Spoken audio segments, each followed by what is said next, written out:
কোনো মুসলমানের ঘরে যদি এই 5টি জিনিস থাকে, আমি মনে করি ওই ঘর হয়ে উঠবে বরকতময় এবং ওই ঘর হয়ে উঠবে এক শান্তিময় ঘর।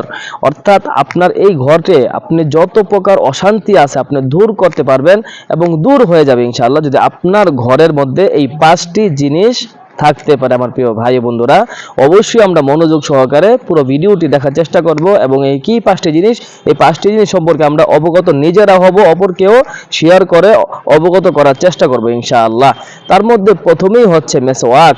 যদি আপনার ঘরের ভিতরে মেসওয়াকের আমল জারি থাকে, মেসওয়াকের সুন্নত যে আমলগুলো আছে এইগুলো যদি আপনার ঘরের মধ্যে থাকে, আপনার প্রত্যেকটা মেম্বার যখন এই মেসওয়াক করবে তখন দেখবেন যে আপনার ঘরের মধ্যে অন্যরকম একটা শান্তি এবং বরকত আল্লাহ তরফ থেকে নাজিল হবে ইনশাআল্লাহ। কারণ আল্লাহ রাসূল সাল্লাল্লাহু আলাইহি ওয়াসাল্লাম মেসওয়াকের অনেক অনেক গুণাগুণ বলে গিয়েছেন। তার মধ্যে একটি হলো যে মেসওয়াক আল্লাহ তাআলা সন্তুষ্টি লাভের একটি উপায়। সুবহানাল্লাহ। তাহলে আমাদের প্রথমত আমাদের ঘরের সকলকে মেসওয়াকের প্রতি আমল করতে হবে। তারপর আছেন আরেকটা বিষয় আছে, এটা হচ্ছে যে তাসবিহ। অর্থাৎ আপনার ঘরের মধ্যে যদি তাসবিহ পাঠকারী কেউ থেকে থাকে, অবশ্যই আপনার ঘরের মধ্যে কিন্তু আল্লাহ তাআলা বরকত দান করবেন এবং আপনার এই ঘরকে আনন্দময় করে তুলবেন। তৃতীয়ত আরেকটা জিনিস আছে, এটা হচ্ছে যে কোরআন মাজিদ। দেখেন আপনার আমার প্রত্যেকের ঘরে কোরআন মাজিদ আছে, কোরআন শরীফ কিন্তু আছে, কিন্তু আমরা কোরআন পড়ি না। বছরে একবার দুইবার রোজা আসলে বা জুমার দিন বা শুক্রবার দিন মাঝে মধ্যে আমরা পড়ে থাকি না ভাই।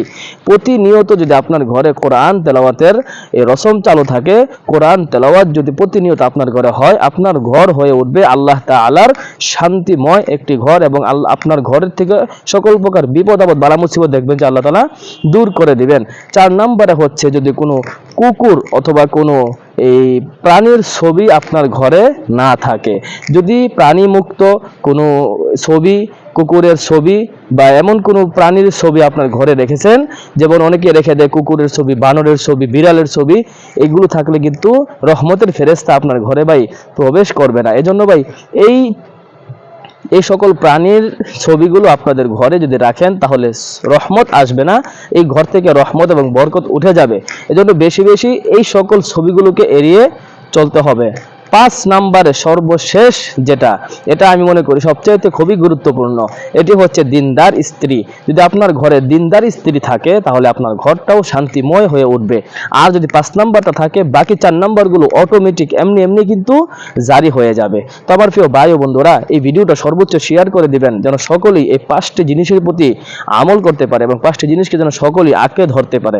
ভিডিওটি শেয়ার করে দিবেন। আসসালামু আলাইকুম ওয়া রাহমাতুল্লাহি ওয়া বারাকাতুহু।